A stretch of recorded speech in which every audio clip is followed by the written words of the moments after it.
Hey y'all, Dana with Sullivan Family Homestead here, back with you for a little while anyway. Let me see what we got going on here.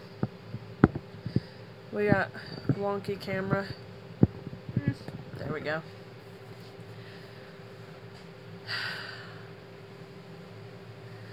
Came back, company's gone for the evening, dinner is done and over. We had pizza. Have you guys had Papa Murphy's, what is it, the 2-layer pizza thing? Oh man, really good stuff. I can't see who all's in here, but hey everybody. So, goodness, sorry. I'm back down in the craft room. I've got a little bit of work to do and get done. And, so, anyway, got that one strand of hair. Look at that. That's curling around my body. There we go. Hey, Miss Kelly. Well, there's one person. Who all's in here? Say hello. I want to say hi. So, I don't know what's all up tonight. Goodness, we went from 4 to 2 like that. Is it just you and me, Miss Kelly? It's late. 11 o'clock is pretty late. What time is it where you are, Kelly?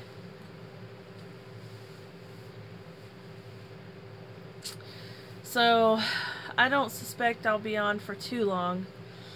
I've got a bit of work to get done, and it is 11 o'clock. I'm already yawning. Whew. Goodness. It's going to be bedtime soon. But, 11. Oh, okay. So you've got the same time it is here. Okay, that's cool. So,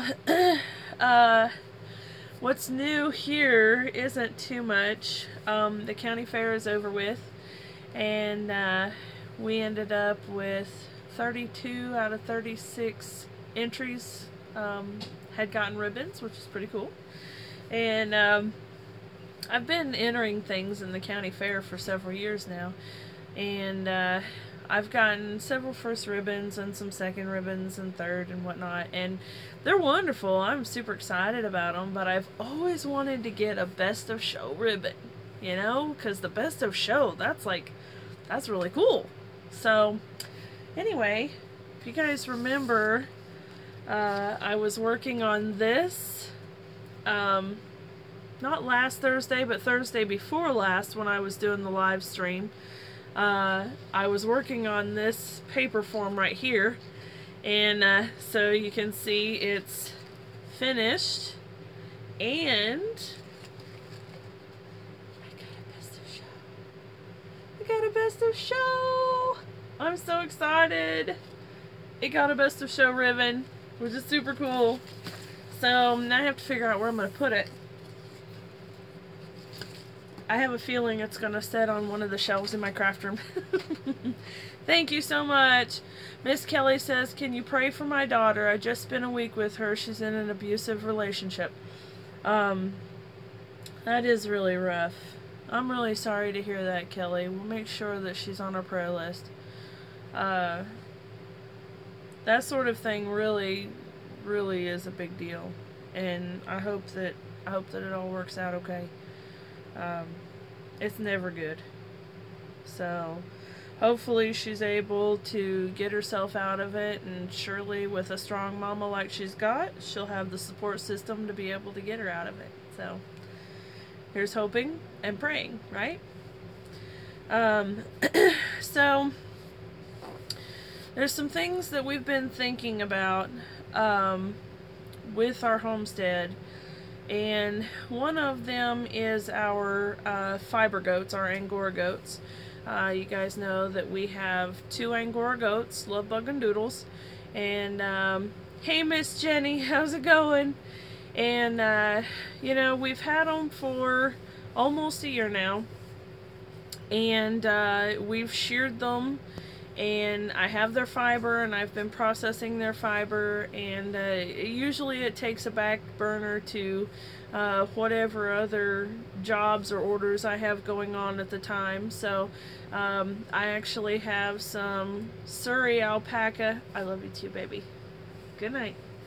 I have some Surrey alpaca that I'm working on for Miss Lori over at Whimsical Wonder Farm. I have some merino that I'm working on for another YouTuber, and I'll tell you guys about that before too much longer. And anyway, so my work always kind of takes the back burner, which is fine, I don't mind. But it also means that I need to reevaluate the position that the goats have here on the homestead. And so when I come up with the numbers and see, yes, that was Hannah, Miss Kelly. When I see how much it costs to take care of the goats for the year and how much money I'm potentially earning from their fiber at the end of the year, I have to figure out if the balance is in my favor or if it's time to sell them. And I'm still working on that. Basically, I want to see how much I can get out of the fiber that I have from them. I want to find out how much stuff I can get processed and what all I can get out of their fiber. And then I'm going to go from there. But if it is even remotely close to even or negative in, in cost, then I'm going to make the executive decision to sell them. It's one thing to have pets. You have your dog, or, maybe I have a rabbit that doesn't really do much for me. But when it comes to that kind of an expense between their hay and their grain and their supplements and veterinary care when they need it, the maintenance of the goats, it has to be less expense than what they're worth for us to keep them. It just doesn't make sense to keep animals on your homestead that are costing you money and not bringing a return. And so this first year of our homestead here, we've been focusing on all these little projects that we want to do. We want the chickens, we want rabbits, we want to do the Angora rabbits for the fiber so that I can do the fiber and I can breed them and sell the babies, and then, the other rabbits to sell, are they for pets, are they for meat rabbits? There's all these things to consider. And then the ducks, same thing, and the goats, same thing. And as it is, we already have my horse Abby and Hannah's mini horse Buster. And, Abby is recreational therapy, but if she would pull plow or move things for us, she would be worth a whole lot more than just sitting in the field doing absolutely nothing. Buster is actually capable of bringing an income, and we've not really done it before. We've done it a time or two. I actually had worked at this place that one of the gals I worked with had mentioned that she was looking for something to do for her daughter's birthday, and I had suggested that she knew somebody who had a mini pony that would be so much fun for the kids at the party to ride. And so we had talked and had come up with the idea of taking Buster over to her place for an hour or so, and for the kids to do pony rides. And that worked out really well. And of course we didn't charge anything for actually doing it, because it was just, something nice to do for a friend of ours. But it brought up the idea that we could maybe do that as a side gig to help Buster make his money, to earn his keep. And so that's something that we're going to be addressing a little bit more here directly. So it's quite possible it's quite possible that we'll get rid of the goats and use that lot to have another miniature horse, possibly. And then we can take the 2 miniature horses and do birthday parties with them. And you know, it doesn't take that long, an hour and a half, 2 hours. And you know, it would be okay, and it wouldn't take that much work, and it wouldn't be that much hassle, and it would be easy money. So there's that. Hey, Miss June, how's it going, darling? I hope you're having a good night. It's pretty late. So there are things that we're thinking about. Another thing that we were thinking about is with regard to the chickens. You know, when when Pip was born, and I had said, you know, if we have a rooster, you know, this may be an issue. We may have to consider getting rid of him. And you know, we were hoping for a hen, but as it turns out, you know, fate has better ideas than we do, and we ended up finding 3 Polish pullets at the Tractor Supply when we were getting the grain to go or to feed Pip. So you know, we ended up changing our plan just a little bit yet again, and our rooster that we do have is a Polish rooster, and we're going to put him with the Polish hens when they're big enough, and that means that there will still be a vacancy for a rooster in the hen house. So Pip will be able to go into the hen house, and he'll be the village rooster. So it works out, and we can keep him. But if that hadn't happened, then even though I love him, even though he is my special baby, that he is Charlotte's baby, and you know, even though I have this connection, I've allowed myself to have this connection, and it's a bad thing to do, especially on the homestead, when you know that you shouldn't get attached to the animals. It's been made a possibility for me to keep him in a responsible manner.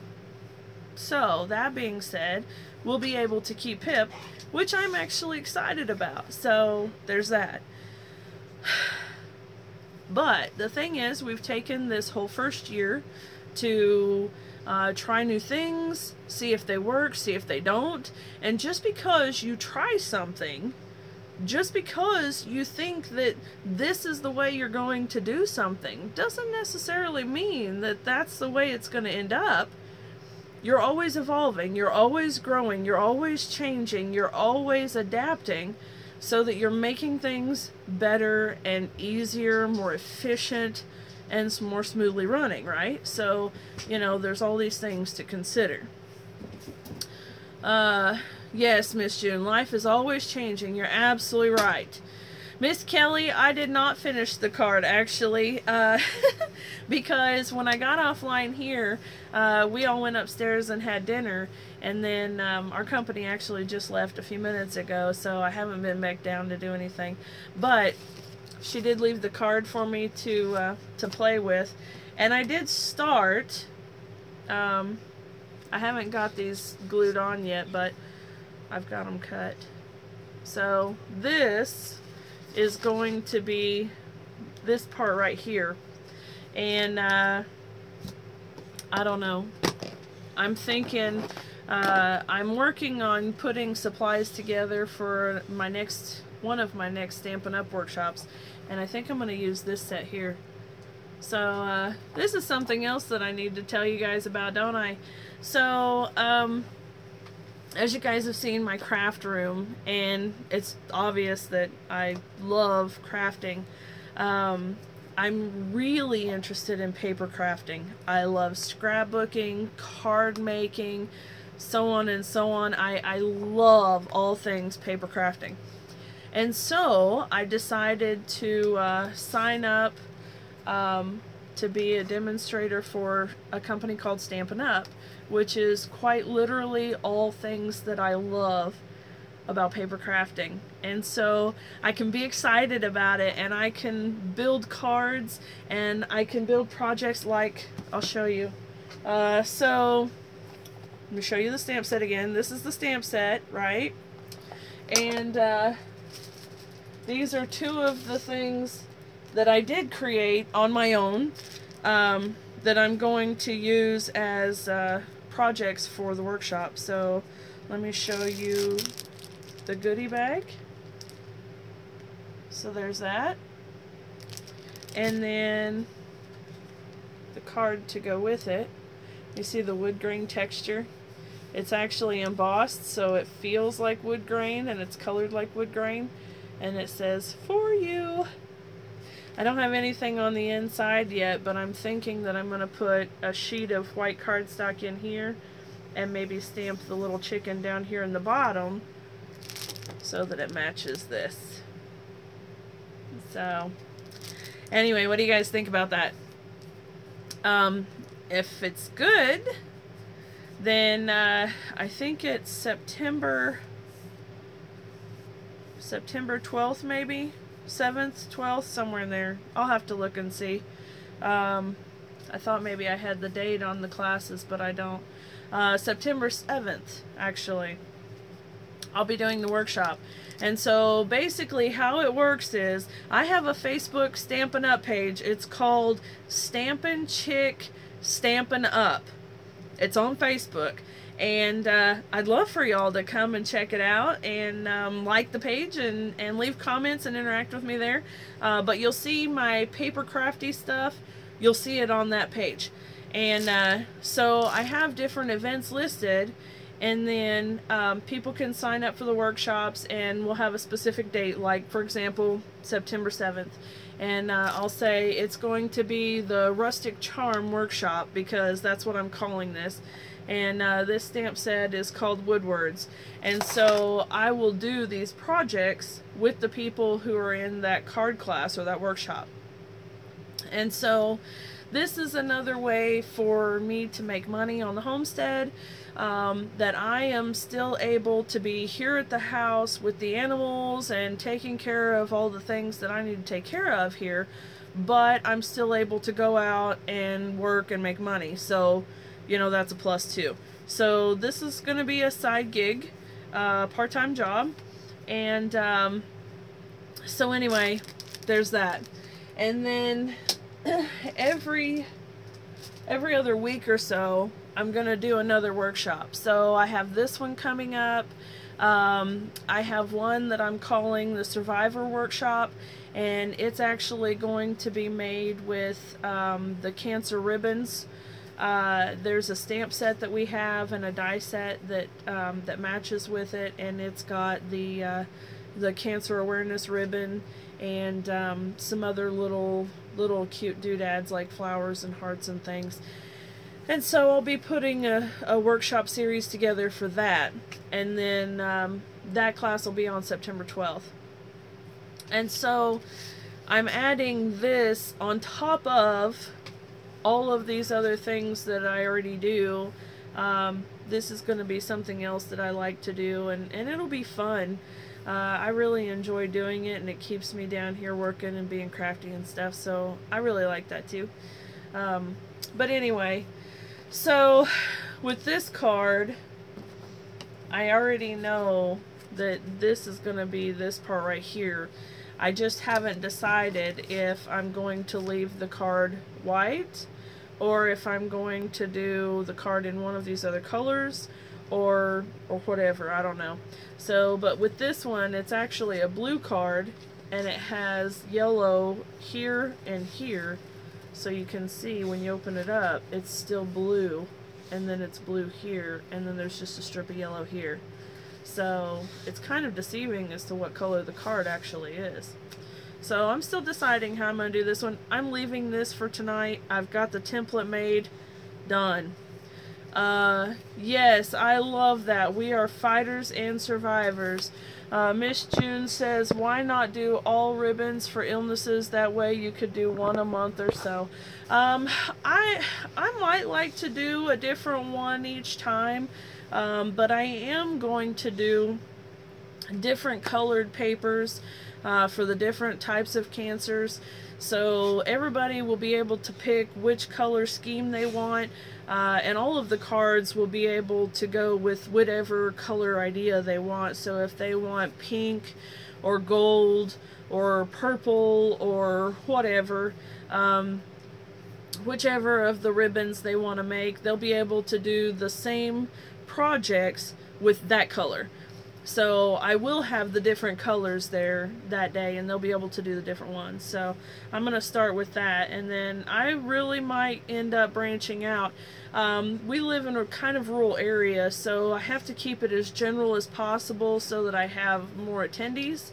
Because if I focus, say, on leukemia, you know, maybe I would only have 1 or 2 people, as opposed to cancer awareness, I might have 20.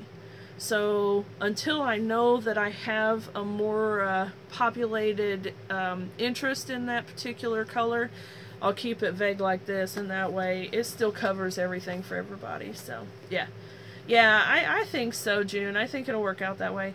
So anyway, I've been busy with that. I've been coming up with different workshop ideas for Stampin' Up.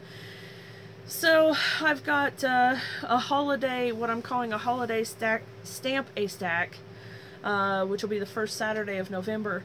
And basically, for a set fee, you'll have all of your supplies there and be able to make a dozen Christmas cards right off the bat. So you'll be able to get a jump start on your holiday cards and be handmade cards at that. So I'm really excited about that too, and I'm working on getting those put together. So Miss June says, I miss having someone to brainstorm with. Well, if you were closer, honey, I'd come and visit with you. And I think Miss Kelly just said that she just made cards for thank you cards for MS. That's pretty cool too. So you know, one thing that I really am focused a lot on is community service in one way, shape, or form. And I do a lot of community service. I volunteer in a lot of different ways, in a lot of different avenues. And let's see. Yeah, Kelly had said, I just made thank you cards for MS with the orange ribbon. Yes, that's right. And so this this Survivor workshop is going to cost more than my usual workshops. Usually they cost between $10 and $15 depending, but this one is going to cost $20, and that's because $10 is going to go to paying for the supplies, so that way, you know, obviously, you know, it's got to be worth at least breaking even for me to even bother doing it. Even just as a community service type thing, I want to make sure that, you know, I don't go too far into debt with it, but so $10 of it will go to cover the supplies, and that's it. I mean, it'll be worth more than that. And then the other $10 is going to be broken up between 2 different organizations, and there's been discussion about changing it up, but as it stands right now, it'll be the Susan G. Komen Foundation and St. Jude. But I have had some folks talk to me about Susan G. Komen, about how much the money actually goes towards the research as opposed to paying administrative costs.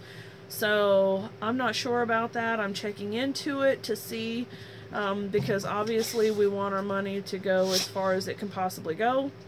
So I'll be checking into it and see if I need to switch it to a different organization. I could switch it to, you know, the Leukemia Research Foundation, or, you know, any of the other foundations that go along with the cancer program. So I'll check into that and see, probably here in the next few days, actually. Well, I would say, since this is almost Friday again, it'll be next week. But anyway, I really enjoy doing different things. I like the idea of taking things to the local nursing homes and doing projects with them, or playing games with them, or just taking handmade cards for them to use to send to their families for birthdays or anniversaries or whatever. I know that my grandmother has always really been big on sending a card, even if she could send nothing else. she would send a card just to say, hey, I'm thinking of you, happy birthday, happy anniversary, whatever. And I know that that's kind of a big deal, so, you know, it's a big deal to them. And so it doesn't really take that much time for me. And so if I can put together a card class and say, okay, ladies, I'm going to provide all of the supplies. I just need bodies to come and put together cards, and we're going to take them to the local nursing home, and we're going to share them with the residents there. That's fine, and that's a lot of fun, and I really enjoy doing it. So I'm going to be planning something like that very soon too. So Miss Kelly says that she's heard of St. Jude, but not so much on the other. Susan G. Komen is this nation's leading breast cancer research organization. I would say maybe not just research, but breast cancer awareness organization. They do a lot of advertisements. They coordinate a lot of meetups and runs and walks and parties and things to raise money, different fundraisers to raise money, and it all focuses on breast cancer and breast cancer awareness. And so I had just thought that, you know, that might be a good organization to donate to. So anyway, I have some other workshops that I'll be coming up with. I have some other things that I'm planning on doing, and this year is almost over, and it is super busy already, and next year isn't even here yet, and it's already super busy already. So I'm gonna take a minute to tuck my hair back in because it's making me crazy, and get a drink of water. June says the show is called First in Human. Look it up. They're doing amazing cures for cancer. First in Human. Let me write that down. I actually am writing it down, by the way.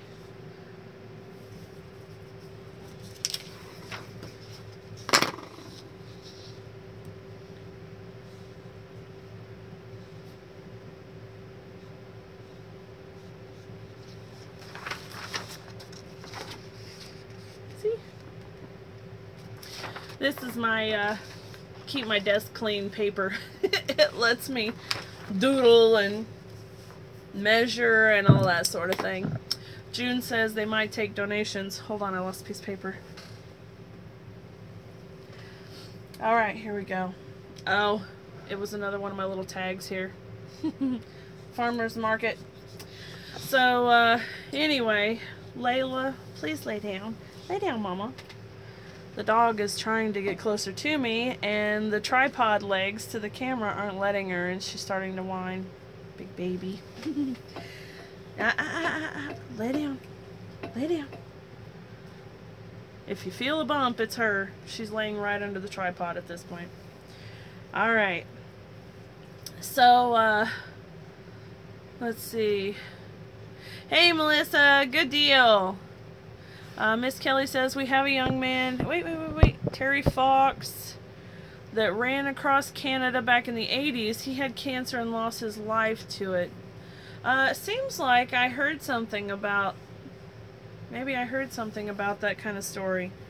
Yeah, there are some different stories out there, and, you know, as far as cancer goes, you guys know that a few months ago we lost my uncle to cancer, and I have several members of my family that we've lost to cancer, and it's kind of you know, a big deal, and I mean, it's a big deal to everybody, but it's really near and dear to my heart too, especially. So, you know, it's something that I really enjoy trying to raise money for and help out with, if at all possible.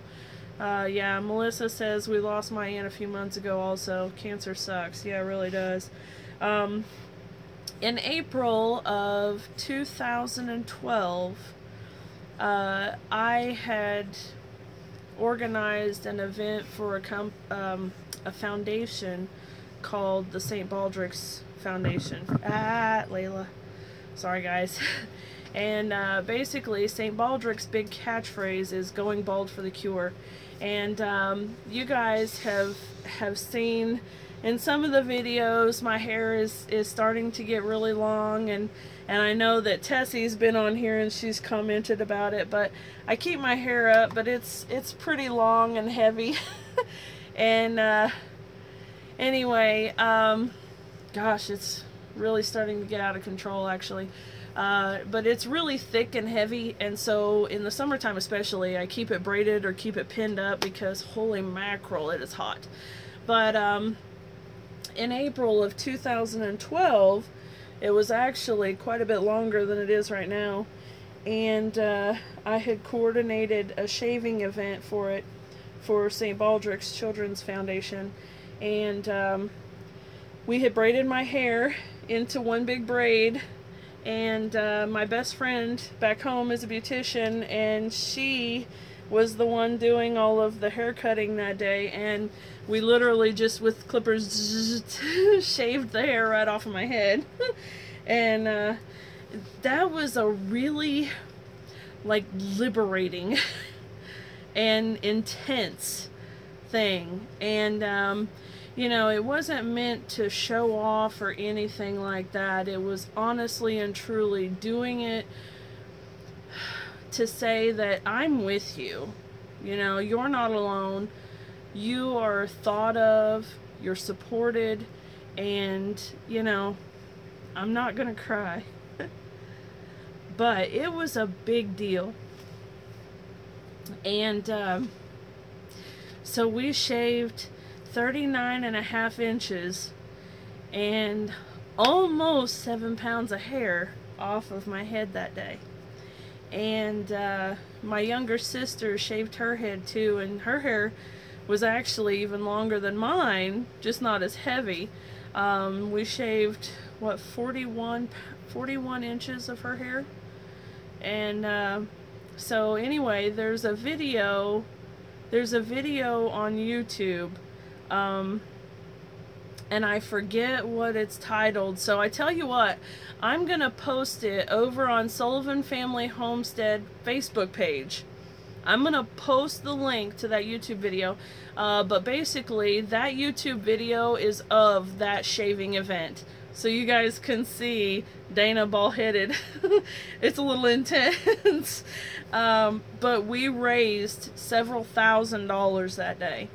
And that was the intention of the whole deal. That was the purpose of the whole deal. And, you know, it's things like that. You know, if you can do something, and maybe not necessarily that extreme, you know, maybe it's not going out to McDonald's for dinner one night, or not stopping at the coffee shop for a coffee, or, you know, not driving all over the place unnecessarily so that you can use that one tank of gas money, you know, to donate to whatever. So, you know, it's little things that you can do that really can make a huge difference, you know. And I feel like, especially nowadays, I don't know about other countries, but we here in America are so frivolous. Like, we are wasteful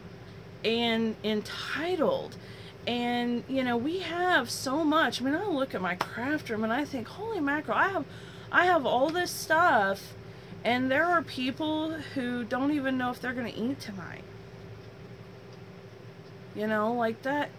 There are people that are sitting in a hospital holding the hand of their most loved ones that are dying, and they just want to be able to spend one more day with them. You know?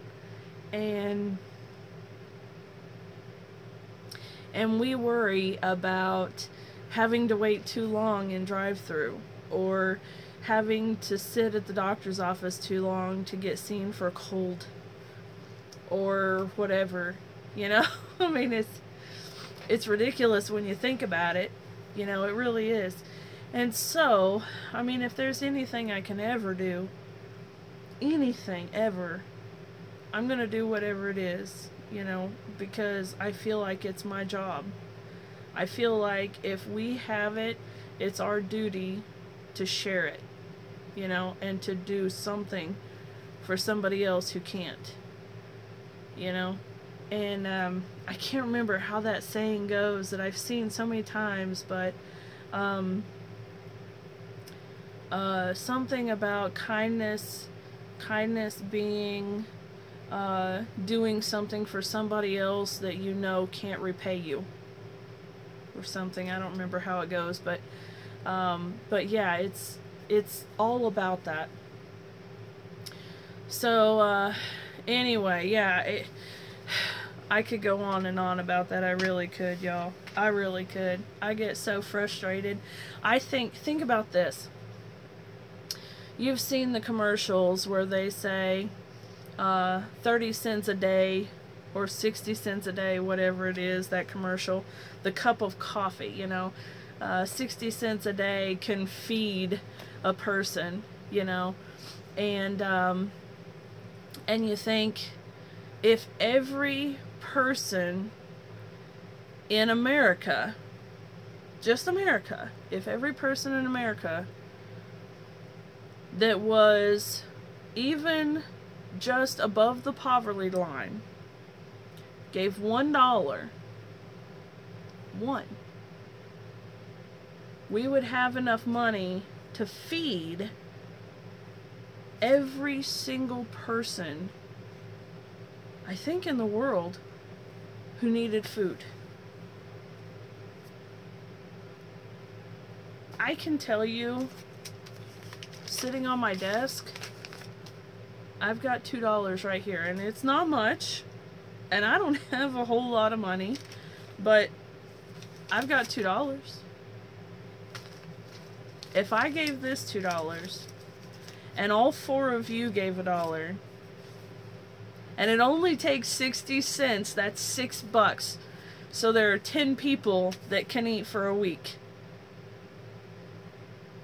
And that fast, we fixed that problem for a week for 10 people. That's insane. And maybe it's not really 10 people. I don't know. You know those stories. You can't tell what's true and what's not. But the point is the same. If I give a little, and you give a little, and she gives a little, and he gives a little, then we can collect a whole lot, and we can help a lot. Yeah, anyway. I'll be on that soapbox all night long, so I'm just gonna stop. Hi, Shyler. Hey, Suburban. How's it going? So, Miss June, I know, I completely understand. June says, I wish I could, but I'm fighting for my life right now, and the cost is overwhelming. You know, that is something else that just absolutely gets me going.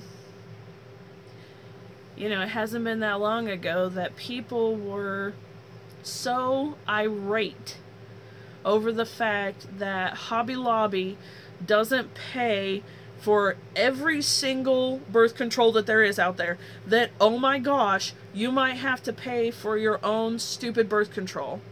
Never mind that in the United States, there are insurance companies who don't pay for people's blood sugar medicine or blood pressure medicine or some other life-altering medication that is needed to survive, and no one bats an eyelash. That's okay.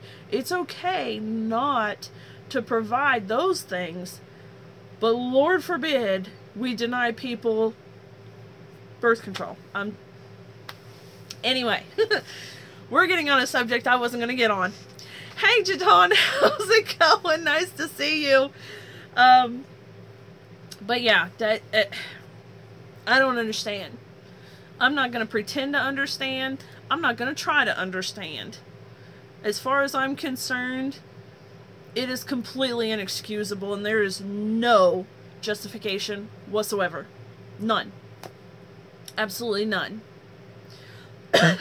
Anyway, moving on. Moving on. I'm so sorry to have gotten on that rant, guys. It happens. I get passionate about things. I'm very sorry. Okay. So, anyway, what started all of that nonsense is talking about things that we need to do to get things taken care of, you know. On the homestead, you make changes, you do things that you need to do, you sell things that aren't working out for you, you change things that aren't working out for you. You don't just keep doing the same things you're doing if it's not working. And that's what I started out this conversation. Oh. But now I got myself all worked up. But anyway, so the goats are probably gonna go. I'm not 100% sure about that, but if I get the numbers figured out right and it comes up that way, they're out of here. You know, they're out of here. And so that's just one of those things. The garden, our tomatoes are still growing. They're still producing, and that's wonderful. We're super excited about that. And I have made spaghetti sauce, which is wonderful because I hadn't made spaghetti sauce before. And here's what I found out, in all honesty, for future reference. It's all well and good to make your own pasta sauce, but it takes like 10 pounds of tomatoes to make 3 quart-sized jars and a pint. Suburban, I see that. You come up and visit anytime. But truthfully, this is something where you have to decide why you're actually doing it.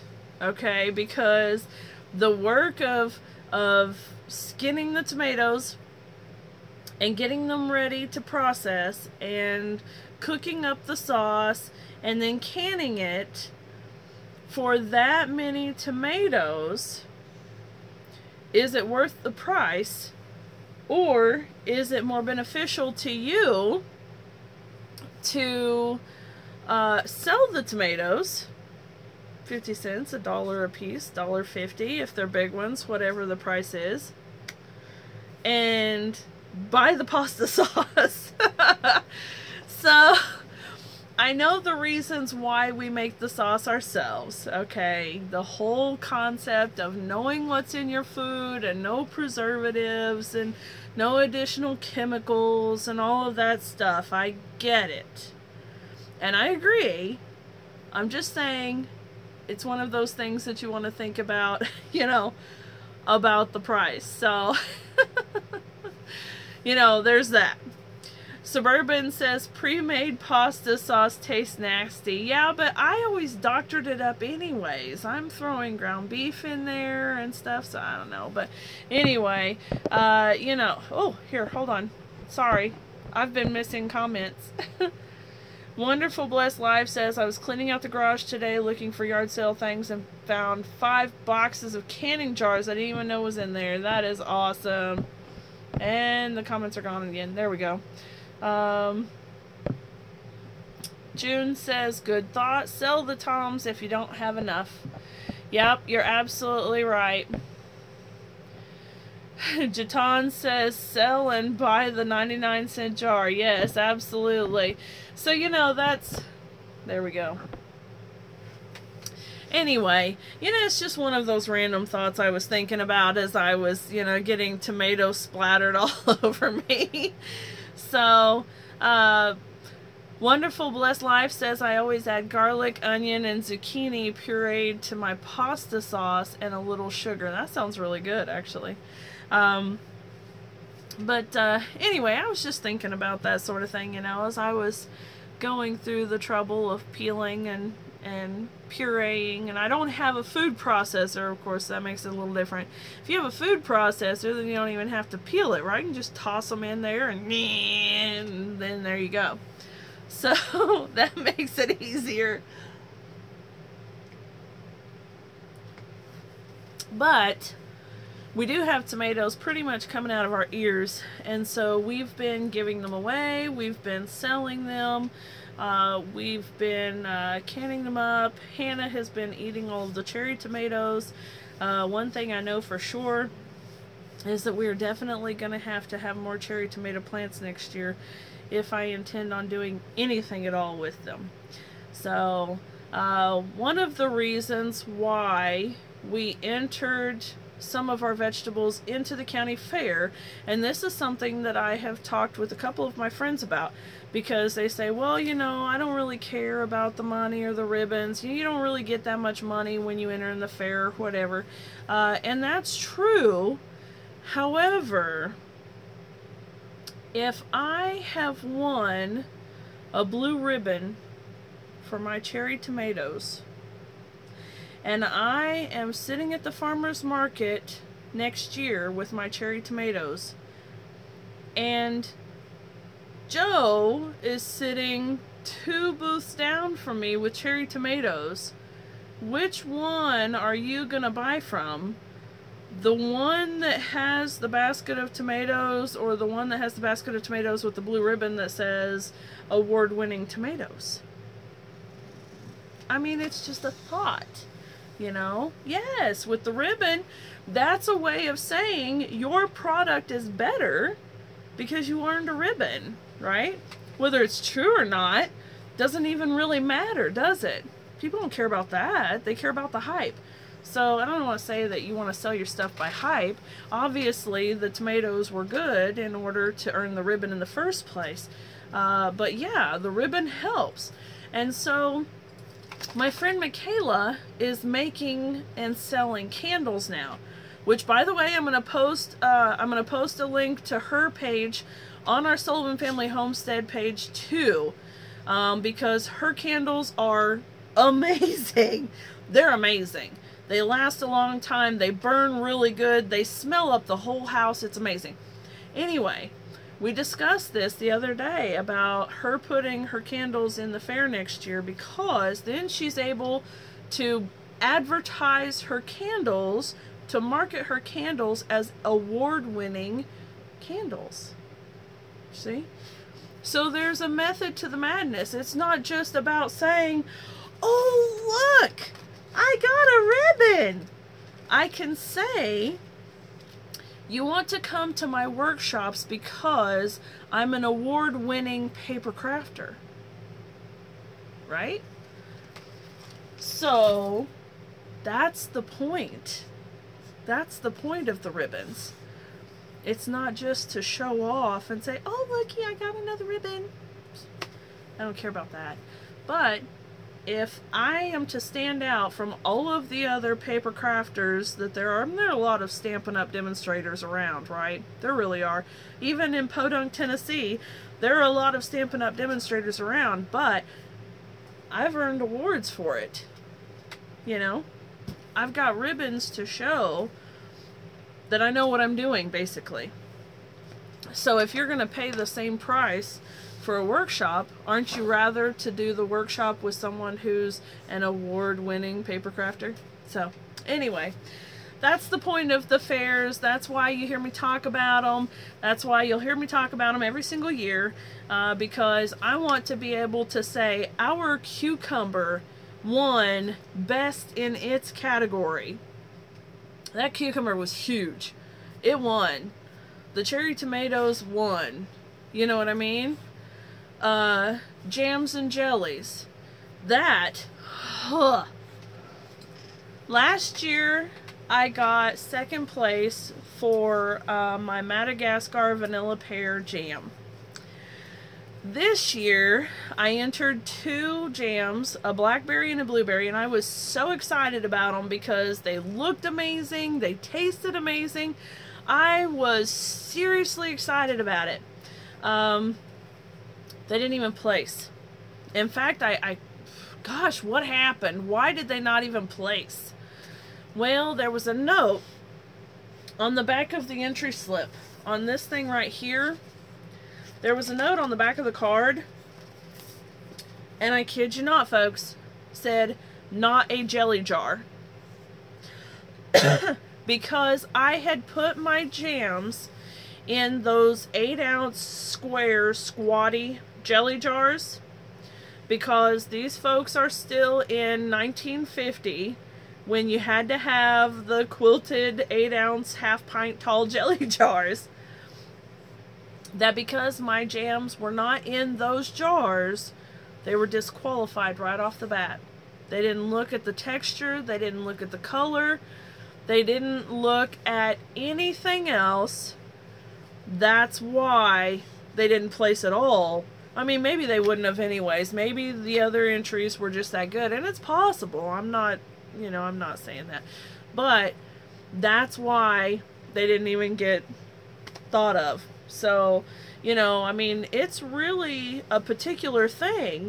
When you enter something in the fair, typically speaking, if you do get a ribbon, it's because you've produced something that's quality, right? And you've earned it.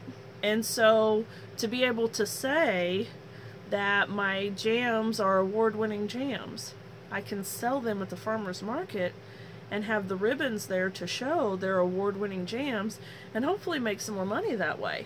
And so that's a big deal to me, It's okay, guys. Really and truly, it's okay. Because we're going to open them up. We're going to eat them. They're going to be fabulous.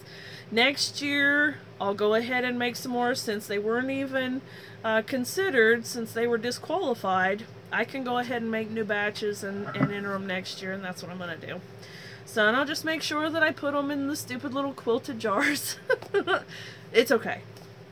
But, anyway, that's the whole point of focusing on the county fair, and to make sure that you're putting those things in there. And so I encourage all of you that are out there watching right now, that are homesteaders or that are having a product that you make that you want to sell, find your county fair and get those things entered so that you can get some ribbons for them, because that helps you sell. Jatan says, would you be willing to do a video on your Madagascar vanilla pear jam? You know what? I might.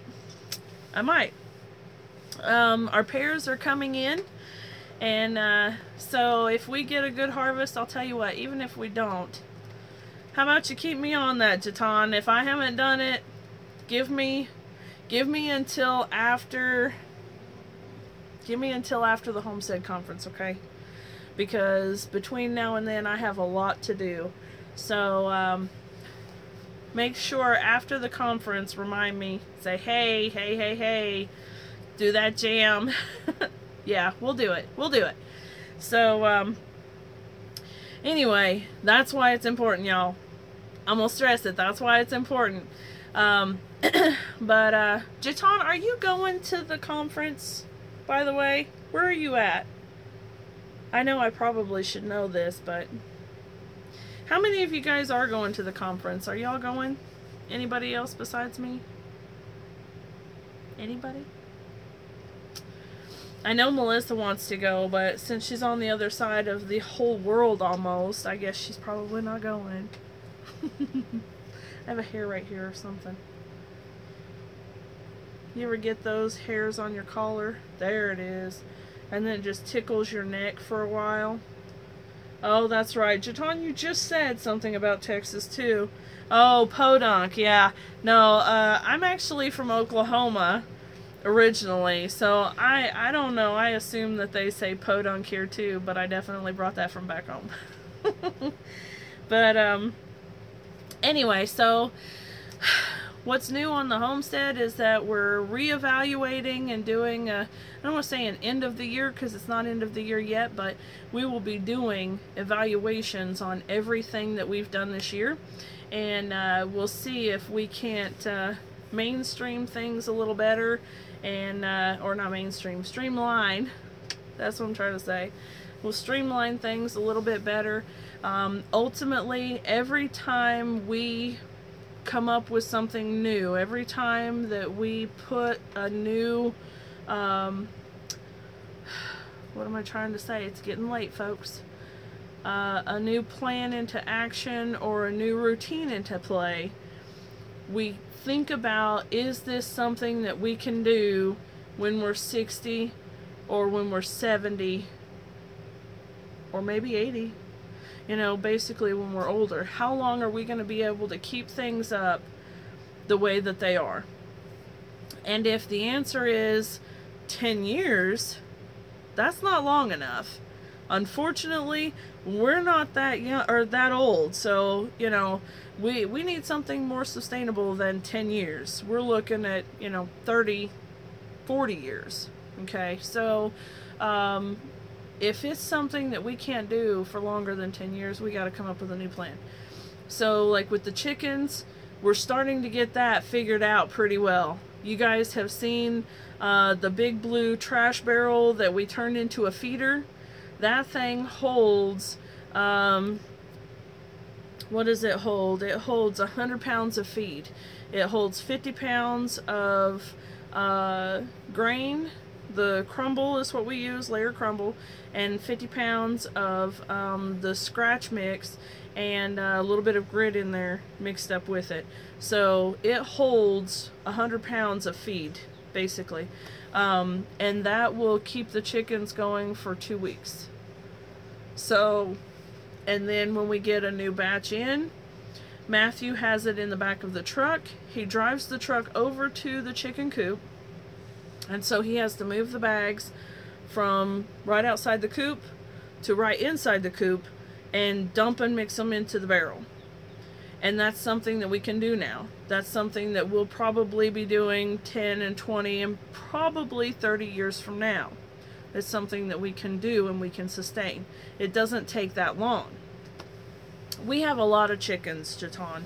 We have 45 chickens, 5 ducks, something like that. 45 chickens and 5 ducks. So yeah, 2 weeks is, and they're not free ranging anymore right now. Remember after Charlotte got killed, I've put everybody on lockdown. So that's literally eating nothing but grains and stuff. So yeah, the feed bill went up when we put everybody on lockdown. Before, when they were on free range, they were able to go almost a whole month on that 100-pound bucket of grain. So, you know, yeah, it's it's something to consider. You know, when you're talking about the feeder and how much it costs and all of that stuff, just like with the goats. Okay, so the chicken feed is, I figured this all up the other day. The crumble is $15 a bag. The scratch grains are, let's say, $10 for the sake of figuring it all up with the grit and everything. So it's $25 every 2 weeks to fill up that barrel. Okay, so we're talking $50 a month for feed for the chickens and the ducks. Okay, so $50 a month. And then when the pullets are all old enough to start laying regularly, we should have roughly 4 dozen eggs a day. So if we sell them for even $3 a dozen, that's what, $12? $12 a day. So $12 a day times 2 weeks. I don't know, 70 something, 80 something, 90 something. Somebody get their calculator out because it's, you know, midnight. $12 times 14 days. It's yeah, it's not bad at all. It actually works out really well. Plus, then as time goes on, you know, we're trading out chickens young for older, and we're processing the chickens for meat. And then you start adding that into the equation too. So, it's actually not bad. Plus, when the ducks start laying their eggs, because, you know, they're a little bit younger than the chickens are, when the ducks start laying, I can sell them for $5 a half dozen. Or $6 a half dozen. So that's a little bit more money. But I don't have as many of them. So there's that. $168. Thank you, Jatan. So $168 in 2 weeks that we will make if we sell 4 dozen eggs a day. So we take those to the farmer's market and turn around and sell them, and that's only selling them for $3 a dozen. Most of the time they're going for $3.50 to $4 a dozen here for organic eggs, organic cage-free, I should say.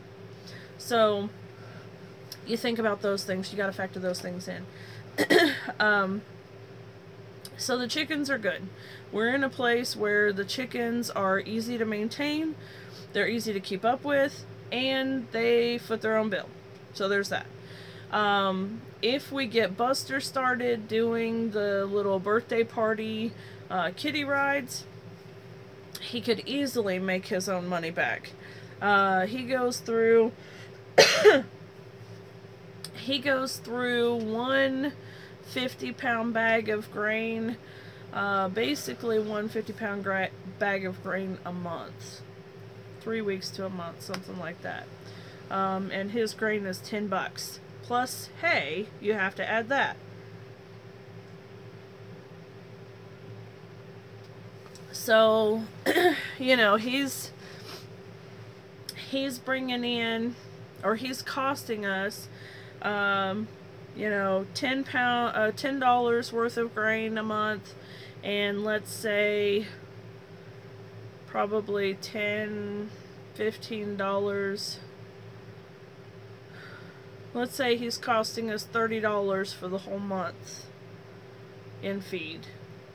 So if we were to do two birthday parties a month, let's just say one birthday party a month, and we've thought about this, if we charge $150 for the first 2 hours, and then $50 an hour after that, but let's say 2 hours, there's $150.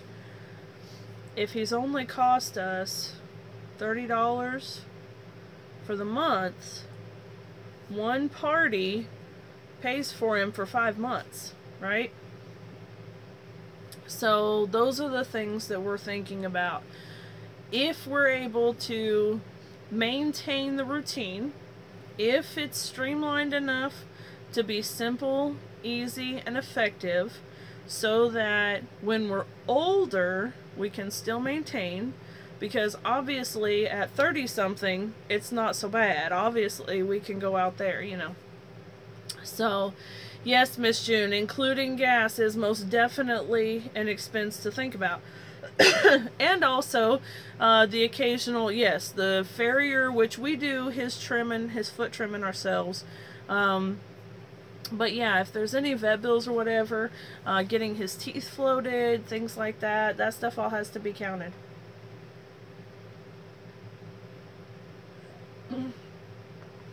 So I'm getting scratchy throat. But you guys can see how, you know, that's the mindset that you want to be in. Abby is something to consider as well, because without her pulling her weight, she's literally a dead expense. I chalk her things up to being expenses that I don't pay on other things. So by having her here as the entertainment, I'm not going out and doing this and this and this of different, you know, activities or whatever. Hey Pickers, how's it going? So, have you been here this whole time and are leaving? Why did I not see you in here? I'm not seeing actual people in the chat though, folks. I'm just seeing a little person face right up here on the screen and it says 6. So, if I missed you, I'm really sorry.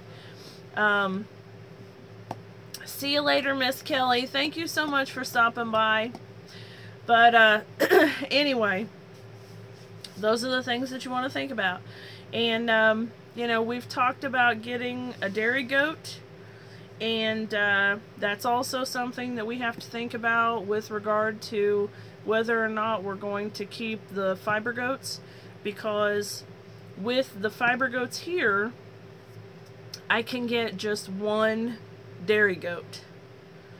But because goats are a herd animal, if I were to get rid of the fiber goats, I would have to get 2 or 3 of the other goats. So, they can't be by themselves without being, unhappy. Nobody wants to be alone. So that's something to consider as well. So if we break even on the Angora goats, but we're able to bring in a dairy goat and make a profit on them, either by not paying for the milk or whatever, because they're providing a service to us, then it's worth it to keep the hairy goats and just consider them a wash and use their fiber and go ahead and sell that to at least recover their expenses. So if we break even, but it means it's a benefit to getting the dairy goat, you see what I mean? Did that make any sense whatsoever? So I kind of muddled that up a little bit. But so sorry, y'all. Okay, good. I'm glad it makes sense, because I thought in my head it made sense, but anyway. So when I say that this is something that we have to consider and discuss and see what we're going to do about it, it's something that we need to do relatively soon, but I'm not in a major hurry to do, just because I want to see if we're actually going to be able to get around to getting a dairy goat. And if we are, then we'll just go ahead and keep them. So, another thing is our fruit trees. We got cedar rust this year, and I'm sure that it's been here for who knows how long. This is just the first year that we've been here in this property. This is the first year that we've seen and dealt with it. But we got cedar rust, and it affects the apple trees. And basically it's a fungus, a disease, that transfers back and forth between apple trees and cedar trees. The problem comes in that I would love nothing better than to just cut the cedar trees out and be done with it. But none of the cedar trees that are around here are ours. They all belong to properties on the other side of ours.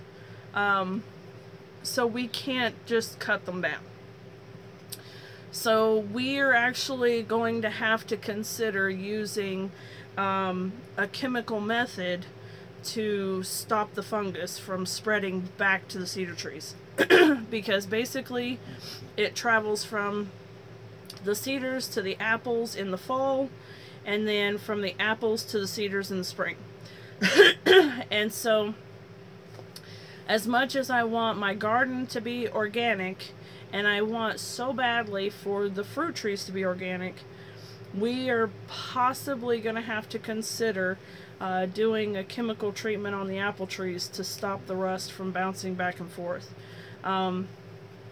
We're checking with people to see if it's possible that this is something we have to do just one time, or if this is something we're going to have to continue to do. And we've not ruled out organic methods yet. We're still checking to see. So I've been in touch with our local extension office, and the fella there is going to come out and take a look at them, and he's going to let me know what he knows, what things that he knows to do, and we'll try it out, because if we can do organic, then that's what we'll do first. If we can't, we're just going to bite the bullet and use whatever the chemical methods are that we absolutely have to use and be done with it, and then hopefully we can get it under control to the point that it'll stop and we'll be fine. Suburban, you are absolutely right. You are absolutely right. It is quite possible that because it is spread,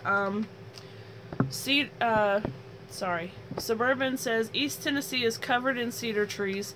Also, your neighbor's trees don't matter. You have to remember animals travel through cedars and apple trees for a long distance, and then the wind can carry it too, and you're absolutely right. I mean, it is quite possible. It's quite possible that this is something that I'm just going to have to bite the bullet and say either I'm going to deal with this stuff every single year, or I'm just going to every single year treat the trees with the least chemical stuff I can get a hold of, basically. So, and that's what the extension guy is coming to talk to me about, because he did mention that it was something that I would have to do, or he thought I would have to do every year. But he was going to come and check because he knows I'm pretty adamant about trying to keep things organic. So we'll see. He was going to do some research too and see what he could come up with. And it's possible that he can find something that's at least more organic than, you know, the highly chemical stuff. I don't know. I don't know. That's one of those things I absolutely don't know. So hopefully we come up with something though. So, anyway, there's that. That's pretty much it. We've been keeping up with all of the gardening stuff. We've got a load of mulch coming from the local tree service. And I know I've said this before, but just in case you guys weren't here to hear it or you don't remember, if you're looking for wood chips, call your local tree service. If you don't have a local tree service or don't know how to find the local tree service, call your local electric company, because they do. They have contracts with tree services who will come and clear trees out of the power lines. So get with them. Once you get a hold of the tree service, all you have to do is call and tell them, hey, I would like a load of wood chips dropped off at my house. And they say, yes, yes, yes. Suburban, shut up. Yeah, some of them. You're right. You're absolutely right. But, I'm not listening to you anymore. But yes, you are right. But anyway, so that's a good way to get wood chips for your gardens. So, we're going to be pulling the rest of the stuff up out of the garden really soon. The loofah is still going, the tomatoes are still going, the cucumbers are still going. And we have a couple of pumpkins and a couple of watermelon that are still on the vines going. So, anyway, as soon as that stuff dies off, the sunflowers are gone now. The stalks are still there. They look pitiful. I've got to get them pulled out of the ground. But, everything else is pretty much ready to be pulled out of the ground and thrown in the mulch pile. And we're going to lay mulch down and get the garden ready for the fall, get it ready for winter, get it ready for spring. Crazy to think about springtime garden when it's not even fall yet, but that's what we're doing. We're going to use the raised beds. I know I told you guys this last week or the week before. We're going to use the raised beds to do our fall planting in, because that's easily managed, it's small, and we can focus on piling the wood chips and stuff on the main part of the garden. So that's what we're gonna be doing. The greenhouse the greenhouse is in disarray. You guys know that we had put the greenhouse plastic over the frame. The frame itself is in good shape, it's still fine, but the plastic is ridiculous. here's a good tip for you. Lesson learned from the Sullivan family homestead. Do not put plastic over your full-size greenhouse structure when you live on a hill without a lot of windbreak. There's holes that have been torn into it from the wind, bashing it around, stretching it out, tearing it up. So it's tattered and windblown. One of the panels of plastic has come completely out. They weren't actually panels in the first place. They were whole sheets that went across the whole length of the roof. But as it's stretched and breathed and whatnot throughout the seasons, we've nailed boards on top of the plastic where the rafter frames are to try to hold it longer, because we can't exactly afford to go and get those Tough-Tex panels right now. $32 a panel, and it's going to take 36 panels. Somebody can do the math in here. It's like $9,000. That's not right. $3,000. $3,000 to do the panels. That's the fiberglass panels, Jaton. The Tough-Tex panels, like $3,000, because our greenhouse is 12 foot by 24 foot, and those panels are 2 foot wide. So, you know, you get the idea. So anyway, that's something that we are not going to be able to afford for a while. That is a lot of money. It's not going to happen. So, we're going to have to figure out what we're going to do on that. What we may do is, or what we want to do is buy a panel here and there as we can and just add them on. And maybe we can section a part of it off or something so that it can actually be usable. And then as we can go, keep working on the rest of it. I'm not sure. I don't know how that's going to work, but I'll show you guys a video very soon. I'll do some outside videoing, and I'll show you guys what the greenhouse looks like right now, and it's really rough. It looks bad. So anyway, there's that. June says, look for buildings being demolished and you can ask if you can have the windows. Yes, June, you are absolutely right. Absolutely right. Suburban sent an article on Messenger, so I'll have to check that out here in a minute. Anyway, so the greenhouse didn't last quite a whole year. I'm just going to say it like that because, you know, even though the frame is still there, if the plastic didn't work, it didn't work. So, don't put plastic on your greenhouse when it's taller than, you know, a 5x7 size greenhouse. Don't do it if you live on a hill, right? Got it. Okay. We learned a lot of things by having the garden this year. We learned a lot of things that are going to make gardening for us easier in the spring. For example, we put the potatoes in the raised beds this year because that makes sense. We've decided that that is not the simplest way to do it. Instead, we're going to do Hollis and Nancy's method of putting them in those great big 21-gallon barrels, because that way, instead of having to dig with the potato fork and possibly spearing potatoes in half, we're able to dump the barrel out into or onto a tarp and then just pick the potatoes out. That seems to make a lot of sense to me. So that's a change that we're going to make for next year, which means that we'll be able to leave the raised beds open for other things. For example, the cabbage that those stupid cabbage worms demolished, we're going to put in the raised beds next year. And we're going to make a really fine netted cover to put on top of it to try to deter them from getting in there. So there's that. Miss June is very smart. Yes, she is. So, anyway, that's two things that we've learned for next year.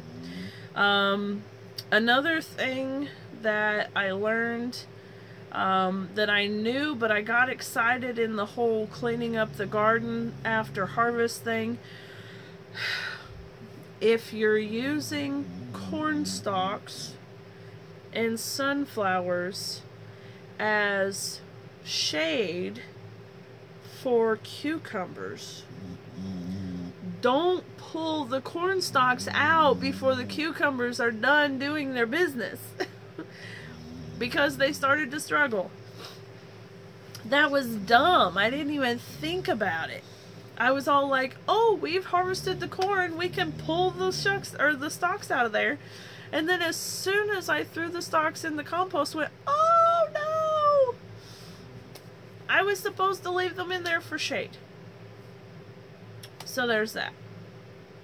So things that we've learned, you know, you live and learn. It's okay. It's okay. We got enough cucumbers out of there, and they're still coming. We got enough cucumbers out there to do some pickles, and that's good too. So, I mean, we got what we needed to get out of there, which is fine. But could we have gotten more if I hadn't have scorched them to death by pulling the corn stalks out? Maybe. Another thing that we learned that I'll be super excited about is adding the piles of mulch in there to kill off those stupid grass. The Johnson grass is ridiculous. Ridiculous. Suburban says we used to pull our corn stalks and feed them to the cows. We actually did give a couple of the corn stalks to the horses and the goats, and they seemed to like them okay. And then any of the corn cobs that didn't grow out well, we tossed them over to them too. Yes, Johnson grass is evil. It is absolutely the devil. I'm sure of it. So anyway, those are things that we've learned. We learned that we absolutely had to put a fence around our garden.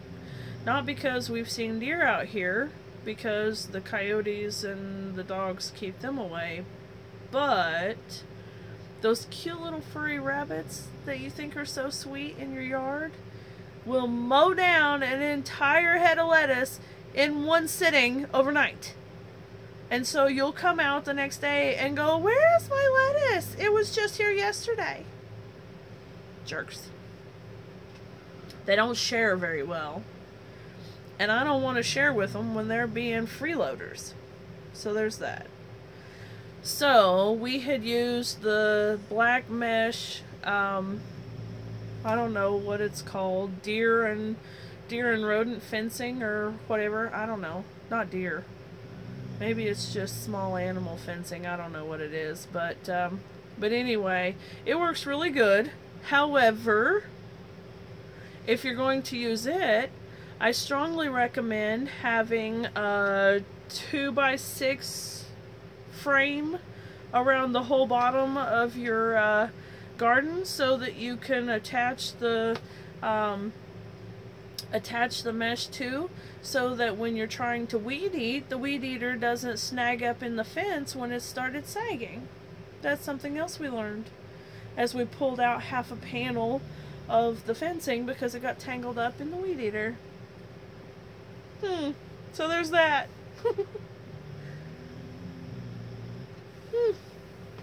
I tell you, it's fun, the things that you learn and the way you learn them, isn't it?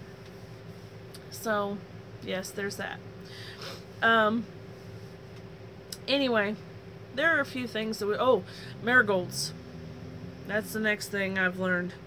I am planting marigolds all around my garden next year. In between, around, over, through, in, whatever. Miss June says plant wire fencing at least 6 inches below ground level to stop digging. We've been lucky that we haven't had to worry about digging. I say that this year, and watch next year, that'll be my issue. Where's some wood to knock on? you know. But we haven't had to worry about digging this year. It was absolutely just the rabbits coming into the garden. So, yes, shush. That'll be my issue next year. Watch and see. But anyway, so that mesh fence works really well, and it's actually really nice because when you're standing away from it, like if you're standing up towards the house or up towards the driveway, you look over to the garden and you see the T-posts, but you actually don't really see the fence at all. It's kind of an optical illusion. You can look out and you see right through the fence into the garden at all of the produce and everything, so you can actually see your garden and you don't see the obstruction of the fence. It's not until you walk up on it that you actually start seeing the fence. And I don't know if it's because of the size of the holes in the mesh or whatever it is, but anyway, I mean, it's a black mesh fence, so I'm not sure how you miss it, but you don't see it really. But so there's that. And we really like that stuff, but it's not something that would last forever. You know, it's something that you might have to replace every other year. It is neat fencing, June. Yeah, you're right. But even if you replace it every other year, it's what, $13 a roll, and it takes a roll and a half to do our 30-foot by 100-foot garden. No, 30-foot by 50-foot garden. My goodness, I'm getting tired. 30-foot by 50-foot garden. And still have some left over. We've got quite a bit left over. So, there's that. It is worth it. It really is good fencing. It's really good. And especially since we don't have the deer to worry about. You know, we don't have the dogs to worry about. So it doesn't have to be that tough. It just has to keep the rabbits and the chickens out. And it does a good job at that. So, so that's what we've learned in our garden this year. For fall planting, I'll actually be talking with Miss June, I think, if that's okay with you, honey, very soon about getting things planted, because, you know, we're going to be doing the snow peas and probably some broccoli and cauliflower and Brussels sprouts or something like that. So, anyway, just something that'll fill up the, what, four raised beds that I've got to fill up. It's going to be a very small garden for the fall, so, and that's okay. I am a-okay with that because I have a whole lot of other stuff. Yes, Suburban, I do. So if you have a list of what works fabulous, shut up! I can't believe you said that! You know better! She's just being hateful now. This is what happens when you're up late. She gets hateful. No, not Garlic. Do you guys not remember? Garlic hates me. Garlic hates me. I can't do it. I don't know what I'm doing wrong. I mean, obviously, I could do it, I guess. I mean, a lot of other people do it. Surely it's not that bad, but it eludes me. It does not like me at all. I have no idea what I did wrong. I've done it wrong twice. Twicey. Anyway, you people are horrible for saying garlic. I'm just saying. I'm just saying y'all are horrible for saying garlic. But, anyway, speaking of horrible for saying things, this totally just came to mind because it's what, 12:30 right now? Almost 1 o'clock in the morning and we're still chatting. Have you guys seen Cherish's new Southern Mama Rants? Have you seen it? Hey Renee, how's it going? Suburban says, I just put the old stuff from the grocery store on the ground and forget it. Show off.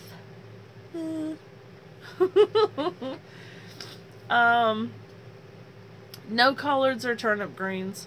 I couldn't get the family to eat them anyway, so it's pointless to grow it just for me.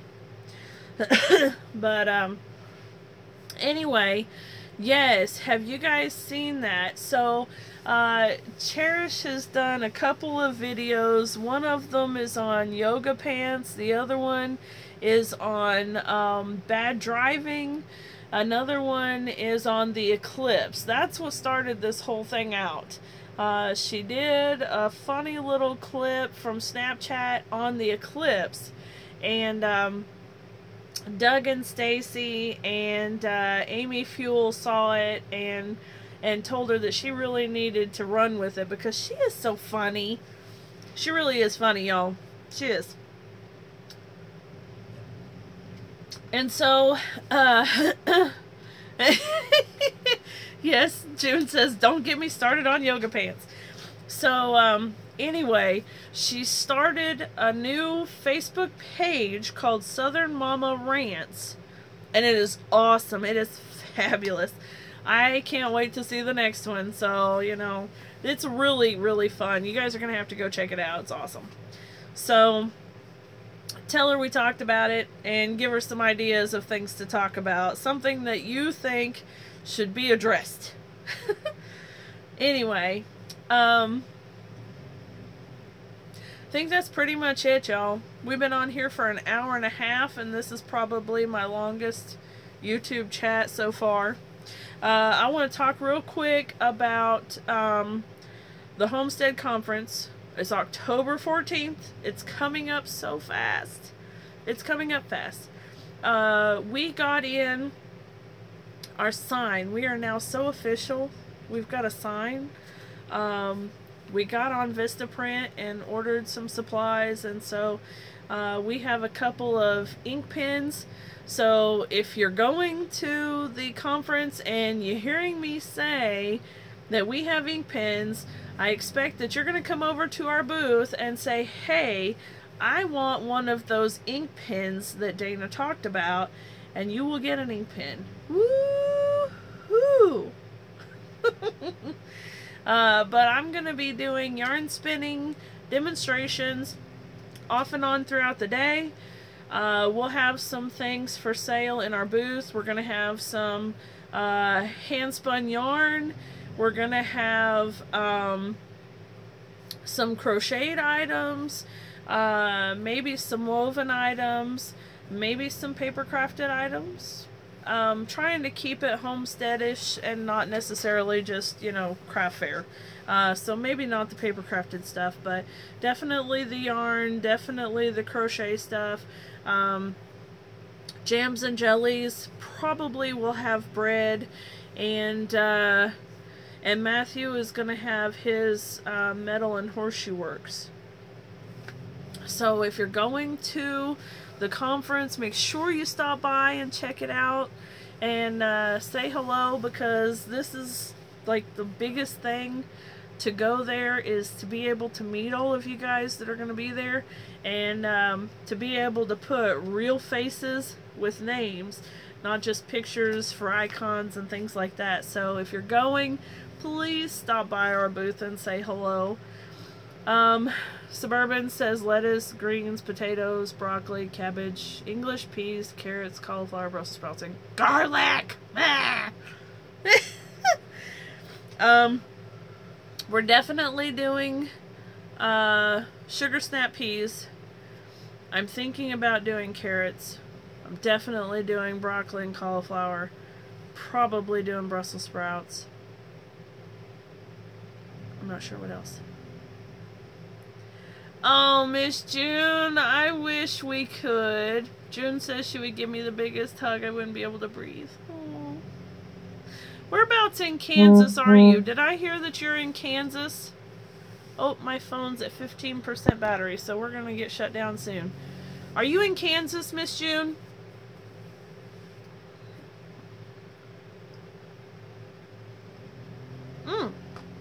Leavenworth. Our oldest daughter is in Wichita right now. You know, Matthew is from Wichita, and I'm from just south of the Oklahoma-Kansas state line in Oklahoma, just north of Stillwater. So, yeah, I know, small world, huh? Beets, kale, onions, parsnips, radishes, and spinach. I actually grew one spinach plant this year. I wanted to see if I could do it and to have some fresh raw spinach for salads because that's the way I like to eat it. The family does not like spinach, but I occasionally sneak it in. Like chopped up really fine. Looks like parsley. Horrible, aren't I? Don't. Anyway, I will be looking at a new layout for our fall garden because this will of course be our first fall garden. So, June, you know what? I'm gonna have to check into this because my mom's family are all in Iowa, and I know, okay, the whole geography thing, if you think about it, it seems out of the way, but we're in East Tennessee here, and if we were to drive straight across Tennessee, through Arkansas, through Oklahoma, up into Wichita, it takes us 16 hours to get there. So we don't drive that far in one day anymore, so we would end up spending the night in Memphis, which is a god-awful place to spend the night at anyway. So we're going from here to 6 hours to Memphis, spending the night there, and driving 10 hours, 10 and a half hours to Wichita, which even if we leave early in the morning, gets us there late in the afternoon. So instead, we drive from East Tennessee up to South Central Iowa, where my mom's family are all from, and that's a 12-and-a-half-hour drive, which we can do in one day. So we end up spending the night in Iowa with family instead of spending the night in Memphis with strangers. And then because it's only 5 hours from my mother's house in South Central Iowa to Wichita, we get there sooner in the day too. So it's weird how geography happens, but that's the way it happens. Now if you ask me miles, it's, I don't know, 100 and something extra miles to go that way. So I'm not really sure how the time frame works that way, but it does, I promise. I swear it does. So anyway, why I was saying that is because if we're going from South Central Iowa south into Wichita, maybe Leavenworth isn't that far out of the way. But anyway, I'm going to go ahead and call this a night because it is, what time is it? My phone doesn't even show me the time yet, but we've been on here for 1 hour and 37 minutes. So, anyway. Oh, so the chickie, yeah, it's 12:37, which is late. Pip is doing really good. He is, still small. He's like chicken nugget on legs. And, I wouldn't think that he was so small, except that he's in with the Polish chicks, you know, and they apparently grow twice as fast as he does. So he's this big, and they're like, you know, this big already. So, but he still chases them around, and they chase him around, and they get along really well, so I'm excited about that. And we're going to have to bump them up into the big brooder tank very soon, because right now they're still in that little brooder reptile aquarium thing, and they're getting too big for it. So we're definitely going to have to move them into the big tank so they've got more room. It's getting colder at night here, so I'm not able to put them out. You know, if I want to put them outside, I'm absolutely going to have to put a heat lamp, and I just refuse to do that. So, they're going to stay inside until they're fully feathered out, and then I'll put them out. Let's see. June says, is he still imprinted to you? Yes, he is. He is so sweet. Oh, do you guys want to see him? Here. Come on. It's maybe gonna get dark. I'm gonna take you into the other room. Oh, so you can see there's the craft room, almost entirely. All right, it's getting dark. It's getting dark. Here, I'm gonna turn this. Do you guys see that great big spinning wheel back there? It's actually missing the main mother right there, but I really love it and I can't bear to get rid of it. So it stays as a decoration. Come here, babies. Look at them. The girls are huge and they have big pom-poms on their heads. Suburban says, do you sew or quilt? Yes and yes, a little bit. Looks like a fairground for the chickens. Yes, it kind of does, doesn't it? So, sorry about all the mess. They need cleaned up pretty bad, don't they? Alright, let's see here. Somebody's going to jump up there. So I have to be careful because... There. Come here, baby. Oh, gosh. Oh, you got yourself stuck, fatty. Come here, baby. Hold on. Let me close this because they'll try to get out. You see my baby. Hi, baby. Look at the camera and say hello, Pip. Oh, gosh. Now be careful now. Be careful. Come here. Come here. Yes, he is a brown head. He's gonna poop on me. He always poops on me. Hey, baby. Hey, baby. Hi, baby. Isn't he a sweetheart? I just love him. Alright, darling, before you poop on me, hold on. Alright, guys, I'm gonna, like, shake you around a little bit. Let me turn you here so you're not having to look at my face like that. Alright. Back in, sweetheart. Yes, Renee, you are absolutely right. With the girls having height, he got in weight. Yes, he is a pudgy little dude. But the girls, hello, ladies. Their heads absolutely just trip me out.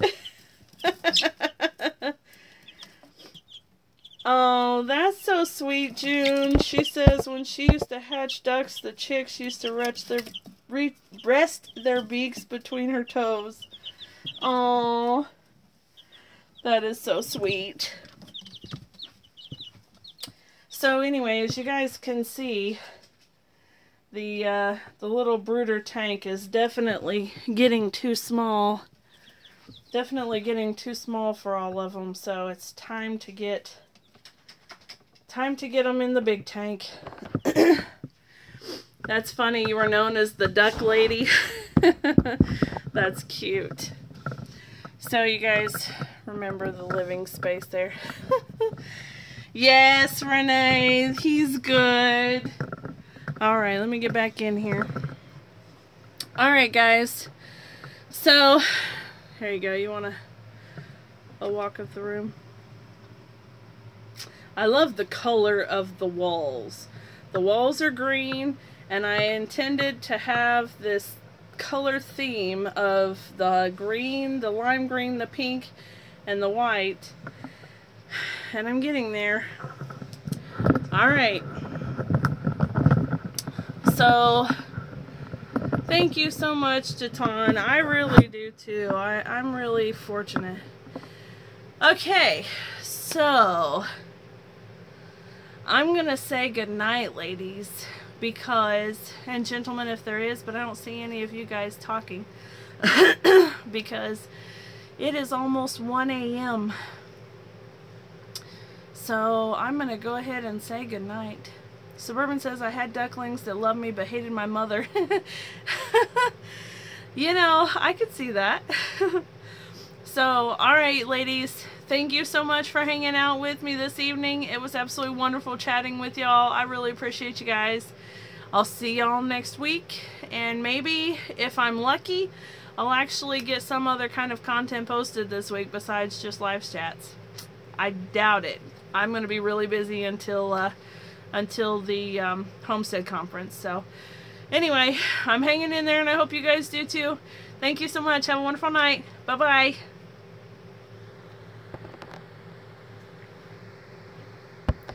What have we got here, ladies? I'm trying. There we go.